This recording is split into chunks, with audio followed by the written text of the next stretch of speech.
Our story begins not with kings or empires, but with a hand reaching for another, facing a new horizon. On an East African shore, tens of thousands of years ago, the dawn turns the shallows to copper. From such mornings came the Great Migrations, a slow human tide flowing out of Africa. Millennia later, patient hands pressed seeds into soil. The harvest anchored our lives, and the field taught us patience.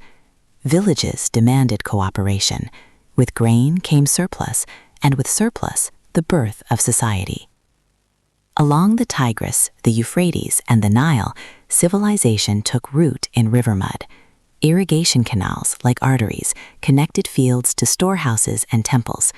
In the growing cities, we learned to count the seasons, to assign labor, and to remember debts. On tablets of clay, writing gave memory a permanent form. Bronze hissed from the furnace, and calendars steadied the year.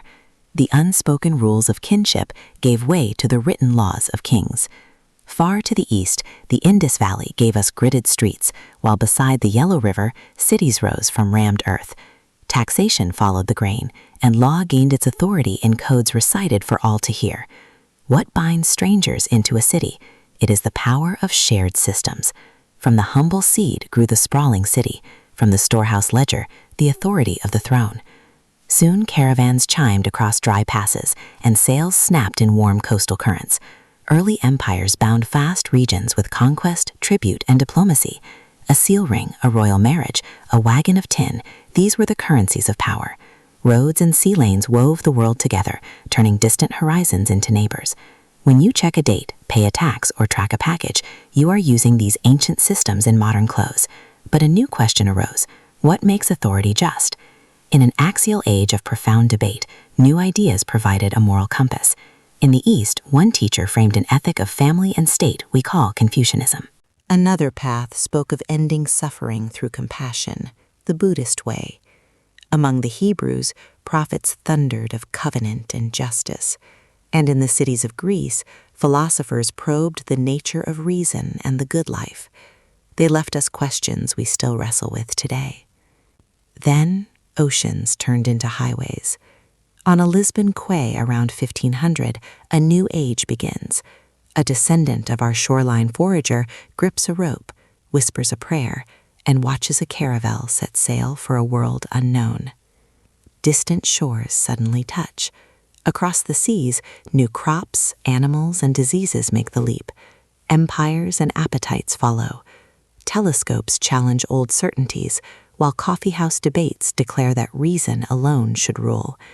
If reason can map the heavens, can it not map a just society on earth? Revolutions shake thrones, enslaved people seize their freedom, and then factories answer with smoke. In the mill towns, a whistle commands the day. Coal and steam compress time and labor. Cheap cloth expands empires. Borders harden under new flags. But from these same networks, a new kind of total war emerges. One world war begins in 1914, another ends in 1945.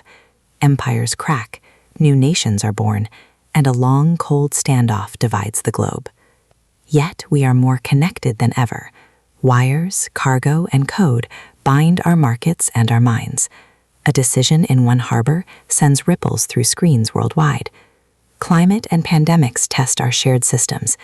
Inequality and human rights remain fiercely contested. Our choices now, from the code we write to the policies we enact, shape a future for billions. And this leaves us with the hardest puzzle of all. In this world we have made, who gets to define progress?